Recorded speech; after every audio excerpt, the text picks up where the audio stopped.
Hello everyone, happy Rakshabandhan. ये देखिए भाई, ये मेरी बड़ी नंद है और मेरे बेटे को राखी बांध रही हैं क्योंकि मेरी कोई बेटी नहीं है।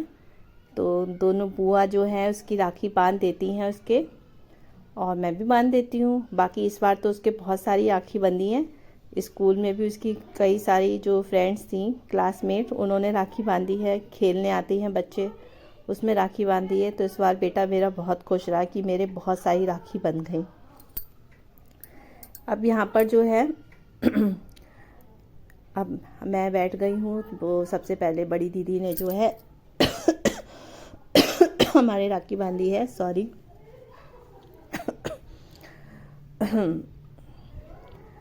मैं नहीं जाती हूँ अपने रक्षाबंधन में। भाई दूज तो होती है मेरे यहाँ पर रक्षाबंधन नहीं होता है। लेकिन दीदी लोग आ जाती हैं घर में तो अच्छा लगता है। आज पता नहीं क्या हो रहा है, मेरा गला थोड़ा सा बैठ सा रहा है। अचानक से ही थोड़ा गले में ना दिक्कत हो रही है। इस समय जो है घर में दीदी और पापा मम्मी सारे लोग आए हुए हैं, तो इस वजह से मेरा जो है ब्लॉग भी लेट हो गया। मैं जल्दी से अपलोड भी नहीं कर पाई क्योंकि वही है ना कि घर में सब लोग को देख रही थी। तो अभी सब लोग जो है उधर भैया की तरफ गए हुए हैं, तो फिर मुझे लगा कि चलो जल्दी से जो है कर लेती हूँ। तो ये मेरी बड़ी दीदी हैं, यानी कि बड़ी नंद हैं, जो बहेड़ी में रहती हैं। और यहाँ पर भाई खिलाई जा रही है मिठाई। मेरा तो फास्ट था कल का, लेकिन हाँ मिठाई तो खा सकते हैं, इस वजह से थोड़ा मैंने खा लिया था। और ये देखिए मेरे हस्बैंड जो हैं इस बार राखी बंधवाने बैठ गए, पर हैंकी ले आई नहीं इन्होंने। मुझे भी बाद में याद आया कि कुछ मिसिंग सा लग रहा है, तो सर पे हैंकी रखते हैं ना, कपड़ा रखते हैं, तो इन्होंने ध्यान ही नहीं दिया, इनको ध्यान ही नहीं रहा। और जब राखी बन गई थी तो उसके बाद में मुझे जो है याद आया कि यहाँ पे जो है इन्होंने रखा ही नहीं है। कितना अजीब सा होता है ना जब हम लोग छोटे होते हैं, सारे भाई बहन इकट्ठे होके सारे सेलिब्रेट करते हैं सारे त्योहारों को। और जब बड़े हो जाते हैं तो बहुत सारी चीज़ें हम लोगों की लाइफ में चेंज हो जाती हैं ना। तो खुल के जैसे पहले लड़ लिया करते थे, वो लड़ाई नहीं हो पाती है। खुल के जो बातें शेयर करते थे वो भी नहीं हो जाती हैं। हो सकता है कि बहुत से भाई बहनों में आज भी होता हो, लेकिन बहुत ही कम होता है, ऐसा नहीं होता है क्योंकि सब अपनी अपनी जिम्मेदारी में हो जाते हैं। तो कुछ ही एक चीज़ होती है जो हम एक दूसरे से शेयर कर पाते हैं, पर बहुत सारी चीज़ें नहीं हो पाती हैं। और बहुत से रिश्तों में तो ऐसा भी होता है कि बहुत से रिश्ते अच्छे से चल रहे होते हैं, या कुछ रिश्तों में तो खटास आ जाती है। अब खटास होने का रीज़न तो कई सारा होता है, चाहे वो भाभी और नंद को लेकर हो सकता है, या फिर नंद का भाभी के प्रति व्यवहार हो सकता है, या भैया के प्रति हो सकता है। तो कोई भी रीज़न हो सकता है, यहाँ पर तो अलग अलग रीज़न है, वो तो अपने ही ऊपर है। लेकिन मैं यही कहूँगी कि देखो, जो भी लड़कियां हैं, चाहे वो मैं हूँ चाहे मेरी नंदे हों, है ना, जब हम घर में जाते हैं तो हम जैसा अपने लिए सोचते हैं तो वैसे ही हमें सामने के लिए सोचना चाहिए। और ऐसा भी नहीं है कि मेरे को जो है अपनी दीदी लोगों से कोई शिकायत नहीं रहती, मुझे भी बहुत रहती है। पर ऐसा नहीं है कि मैं मन से उनके लिए कुछ ऐसा सोचती हूँ कि वो ना आए या कुछ करें। मैं मानती भी हूँ, और जब दीदी बोलती हूँ तो फिर सबसे बड़ी मेरी जो है, ये 3 भाई हैं और मैं सबसे छोटी हूँ। तो सबसे तीनों भाइयों में सबसे बड़ी जो है मेरी, जो भी पहले दीदी बांध रही थी राखी, वो हैं। और उनसे छोटी ये है, और फिर इनसे छोटे एक भाई हैं, फिर 2 भाई, फिर हम लोग सबसे छोटे हैं। तो बहुत बड़ी हैं। तो थोड़ा बहुत तो सब सास बहू और नंद में होता ही रहता है, ऐसा नहीं है। पर कहीं ना कहीं ऐसा नहीं है, रिश्ते देखो अपनी जगह होते हैं, ये दिन भी कभी आते नहीं हैं। और आज के टाइम पे भी ना, मैं तो ये कहती हूँ, एक चीज़ होती है ना, समय रहते हमें कुछ चीज़ों को समझ में आता है। तो कुछ चीज़ें ऐसी होती हैं कि क्या होता है ना, आजकल किसी का समय का कुछ पता नहीं है। आज हम जिस ज़िंदगी को जी रहे हैं, क्या पता अगली बार में हम हो या ना हो, है ना। तो किसी का कुछ पता नहीं है आज के टाइम पे कब किसको क्या हो जाए। तो मैं तो यही कहती हूँ कि हर इंसान को अपनी ज़िंदगी में खुल के जीना चाहिए। और अगर किसी को किसी से कोई गलतफहमी है, कोई बात है, तो आप अपने मन में ना रखें, कह दें।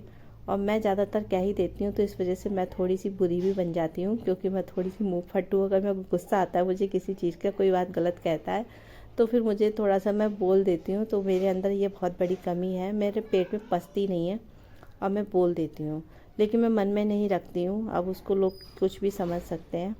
तो यहाँ पे क्या है, मेरे वैसे 2 भाई हैं। हम लोग जो है पृथ्वीराज चौहान के ख़ानदान के हैं।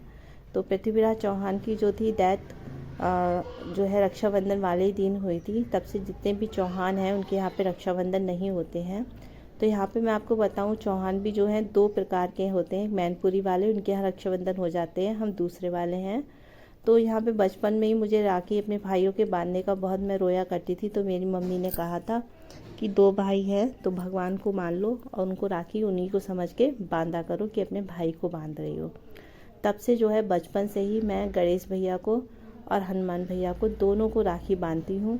और जैसे अपने भाई को बांधती, लेकिन मुझे ऐसा मौका नहीं मिला, तो मैं उनके रूप में जो है अपना भाई को ही देखती हूँ और ये राखी बांधती हूँ। इस बार जो था राखी का मुहूर्त शाम का था, तो इस समय 4 करीब बज रहे थे जब मैं मंदिर गई थी राखी बांधने के लिए। तो मैंने गणेश भैया के राखी बांध दी थी, यहाँ पे हनुमान भैया के बांधी, और उसके बाद में मैंने अपने कृष्णा की भी बांधी राखी। तो यहाँ पे मुझे मंदिर में बहुत अच्छा लगता है राखी बांध के, बिल्कुल रियल वाली फीलिंग आती है कि जैसे मैं अपने भाई को ही बांध रही हूँ। और भगवान तो हमेशा मैं बताऊँ, हमेशा ही मेरे साथ रहते हैं। मुझे जब कोई प्रॉब्लम हुई है, किसी भी उसमें मैं दिक्कत में होती हूँ, तो वो हमेशा किसी न किसी रूप में मेरा साथ ज़रूर देते हैं। तो बस यहाँ पर मैं इसी वजह से यहाँ पे जो है मेरी राखी नहीं होती है। यहाँ पे मैं अपने कृष्णा के लिए राखी बांधती हूँ। और आप लोगों से एक बात कहना चाहूँगी, अगर आप लोगों को मेरा ब्लॉग अच्छा लगा है और अच्छा लगता हो तो प्लीज़ सब्सक्राइब करिए, सपोर्ट करिए, वीडियो को शेयर करिए और कमेंट ज़रूर करा करिए कि आपको कैसा लगा, है ना। तो मैं शॉर्ट्स भी डालती हूँ। तो अभी मेरा न्यू चैनल है, तो थोड़ा सा सपोर्ट करिए आगे बढ़ने के लिए। तो ज़्यादा से ज़्यादा सब्सक्राइब कराइए, शेयर कर दिया करिए अपने ग्रुप में, व्हाट्सएप ग्रुप में। ये मेरे मंदिर जो है ना, मेरे पड़ोस में ही है। तो यहाँ पे मुझे सारे भगवान जी मिलते हैं और डेली मैं अपने मंदिर में आती हूँ। यहाँ पर रोज़ सुबह घर की पूजा करती हूँ और उसके बाद में यहाँ पर आती हूँ। तो अभी जो है बिल्कुल ही इसमें अभी पेंट का काम चल रहा है, पेंट हो रहा है और बिल्कुल जन्माष्टमी की तैयारी चल रही है। और जल्दी ही जो है यहाँ पर जब जन्माष्टमी की तैयारी पूरी हो जाएगी तो फिर मैं आपको मंदिर दिखाऊंगी कितना सुंदर जो है जचेगा।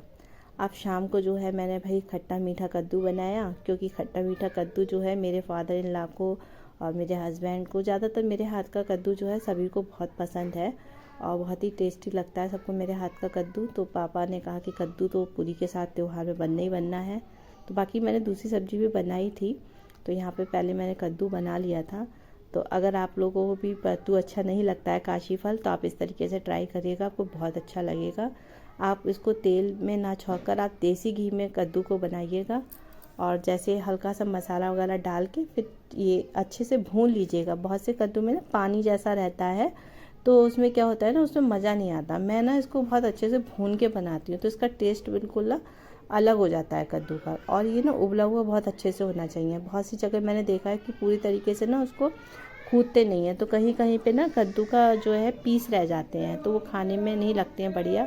तो यहाँ पे मैं किशमिश डाल देती हूँ कद्दू में, और काजू भाई अभी ख़त्म हो गए हैं घर में, वरना मैं काजू भी डालती हूँ। तो इसका टेस्ट बिल्कुल हलवे जैसा आता है और बहुत ही टेस्टी बनता है कद्दू। आप लोग भी ज़रूर ट्राई करिएगा। तो आप लोग बताइएगा कि वीडियो कैसा लगा, और अच्छा लगा हो तो लाइक ज़रूर करिएगा, सब्सक्राइब करिएगा। और फिर नेक्स्ट ब्लॉग में फिर मिलती हूँ। तब तक के लिए बाय बाय, टेक केयर।